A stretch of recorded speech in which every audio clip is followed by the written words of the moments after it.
សួស្តីចាអធិស្ឋានផងរាល់ការដែលខ្ញុំមិនបានតបឆាតឬក៏តបសារ comment បងប្អូនទាំងអស់គ្នាព្រោះអីខ្ញុំលែងរវល់មែនទេបងប្អូននេះផ្ទះខ្ញុំហើយក៏ហាប់នឹងរួចផងដែរជិតដល់ថ្ងៃឡើងហើយបងប្អូន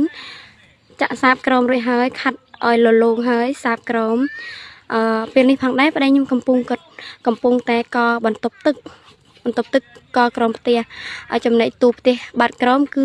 អត់បានកជុំវិញទេគឺទុកឲ្យស្លាស់ទូលាយអញ្ចឹងឯងចំនួនប្រទេសធ្វើប្រហែល14ថ្ងៃជាង3នាក់ភ្នាក់ដែរចណ្ដើក៏ធ្វើមិនទាន់រួចដែរនេះបន្ទប់ទឹកទៅរៀបអត់រួចអត់ទាន់បានបោកពូនទេអត់ទាន់បានដាក់ទ្វារអីទេបន្ទប់ទឹកផងដែរនេះភ្នាក់ដែរចណ្ដើឡើងឲ្យមើលលើផ្ទះបន្តិច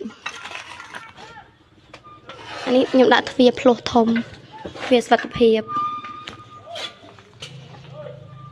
ចំណែកក្តារបាតខ្ញុំប្រើពួកក្តារ smart board ស្លឹកធំទូលាយអត់បងប្អូនខ្ញុំអត់ទាន់បានធ្វើបន្ទប់ទេលើផ្ទះ